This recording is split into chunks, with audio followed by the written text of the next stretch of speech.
Breaking news from Colorado. A truck carrying 18 immigrants fell off a 60-meter cliff on Interstate 70, one of the most dangerous roads in the state. Among them was Miguel Contreras, only 7 years old. The accident occurred at 4:15 a.m. in the middle of a heavy snowstorm. Rescuers arrived 35 minutes later. The truck was destroyed, 17 injured, but Miguel had disappeared. His father, my son, was beside me. Where is he? For 8 hours, they searched the frozen forest. Temperatures were below zero. A child could not have survived there. But at 8:47 p.m., a ranger found Miguel walking along the road 12 kilometers from the accident site, barefoot, without a coat, and showing no signs of hypothermia. At the hospital, doctors could not believe it. Perfect lungs, no frostbite, just a few minor scratches. When asked how he survived, Miguel said, "A man with wings carried him, left him under a tree, and covered him with his warm cloak." In that spot, rescuers found a white blanket of unknown material and, in the child's hand,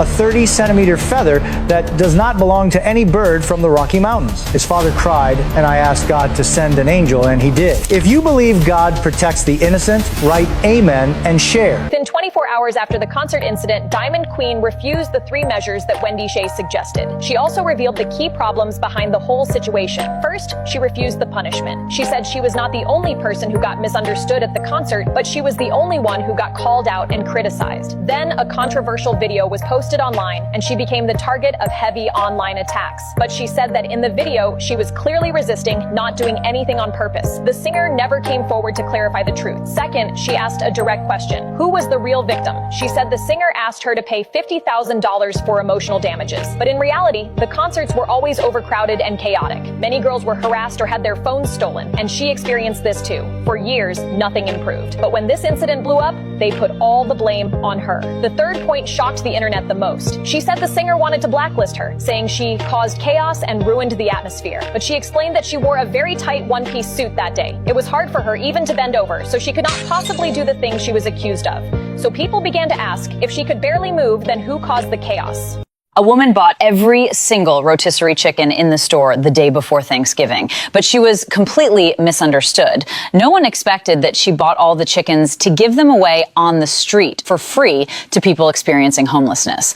At a Sam's Club in Los Angeles, when she placed the final rotisserie chicken into her cart, the customers around her couldn't hold back anymore. Some called her selfish, some said she was ruining the holiday spirit, and someone even yelled at her. A Christian like you wouldn't do things like this. Everyone assumed she was hoarding, reselling, or trying to make a profit, but she simply stayed quiet, smiled, and proceeded to check out. She didn't argue, not even once, because she knew every judgment was wrong. A few hours later, the same woman appeared on the streets of Los Angeles. She didn't take the chickens home, didn't resell them at a higher price. Instead, she set up a folding table on the sidewalk, cut the warm chickens, plated them, and handed them out. She chose to remind everyone in her own way. Don't rush to judge others, because you never know. Someone might be quietly doing what you never would. This woman actually called the police because parents bought their kids Nike Elite backpacks. Yes, just backpacks in her view. Children carrying such backpacks to school makes their parents are bad parents.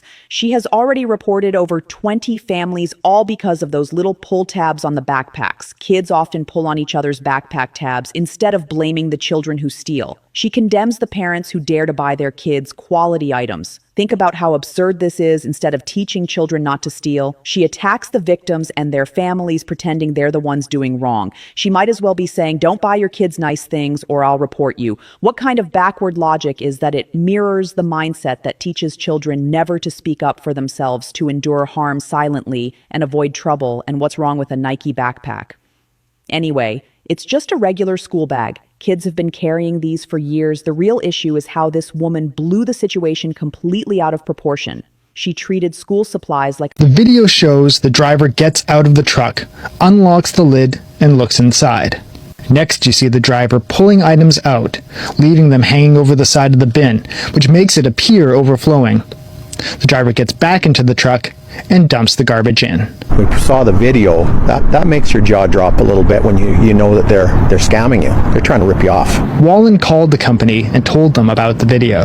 One of the individuals there told me that it's common practice. All they were doing was just rearranging the load so it dumps better. And that just doesn't even make sense. He may not be the only one this has happened to. Wallen says he's lucky he caught the incident on camera. Otherwise, he might have simply had to pay up. The fee for pickup was supposed to be around $60. But when he received the bill from Waste Management for the first load on March 26th, it was hundreds of dollars more than he expected. His bill included this photo taken from the truck, showing garbage sticking up. Oh my god, oh my god, oh my god.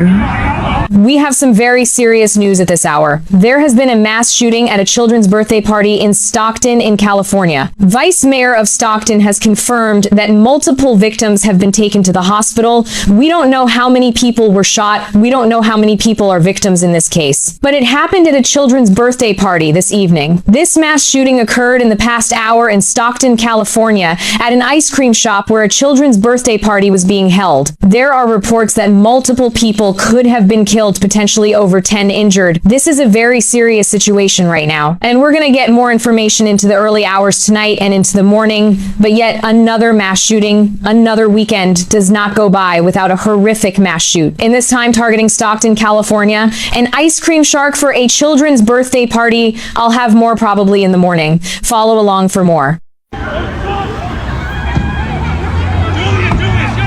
Esta mañana se emitieron órdenes de arresto para al menos 4 personas, después de esta pelea masiva en Montgomery, Alabama. Según los testigos, todo comenzó cuando un trabajador del muelle, con uniforme blanco, intentó mover un bote pontón, que estaba siendo usado por un grupo de hombres blancos. El bote estaba bloqueando que un gran barco turístico pudiera atracar. Les dijeron que no lo dejaran ahí, y aún así lo dejaron, contó un testigo. Un hombre confronta al trabajador, y luego varias personas se unen, superándolo claramente en número. En ese momento, testigos, la mayoría, si no todos, personas negras, corrieron para ayudar al trabajador. Incluso uno se lanzó al agua y nadó hasta el muelle para unirse. La pelea se volvió un auténtico caos, con la violencia aumentando rápidamente. Un hombre fue detenido después de usar una silla como arma. La policía confirmó que estos vídeos forman parte de la investigación. Según el alcalde de Montgomery, los oficiales detuvieron a varios individuos temerarios por atacar a un hombre que simplemente estaba haciendo su trabajo. El alcalde dará una conferencia de prensa hoy, y cuando le preguntaron si la pelea fue motivada por razones raciales, respondió que no podía confirmarlo ni negarlo. A Florida father is going viral after showing just how costly a day trip to Disney World has become.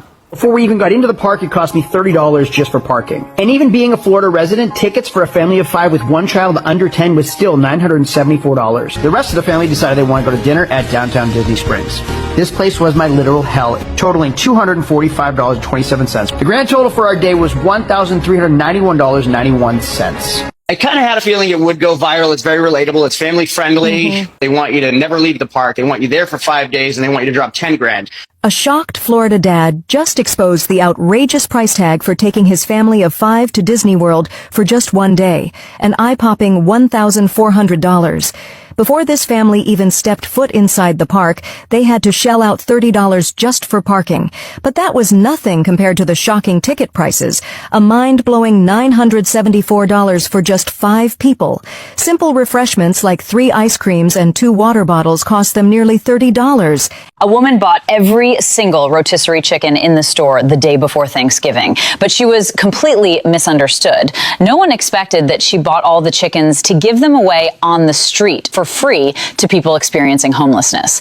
At a Sam's Club in Los Angeles, when she placed the final rotisserie chicken into her cart, the customers around her couldn't hold back anymore. Some called her selfish. Some said she was ruining the holiday spirit, and someone even yelled at her. A Christian like you wouldn't do things like this. Everyone assumed she was hoarding, reselling, or trying to make a profit, but she simply stayed quiet, smiled, and proceeded to check out. She didn't argue, not even once, because she knew every judgment was wrong. A few hours later, the same woman appeared on the streets of Los Angeles. She didn't take the chickens home, didn't resell them at a higher price. Instead, she set up a folding table on the sidewalk, cut the warm chickens, plated them, and handed them out. She chose to remind everyone in her own way. Don't rush to judge others, because you never know. Someone might be quietly doing what you never would. What do you think of this?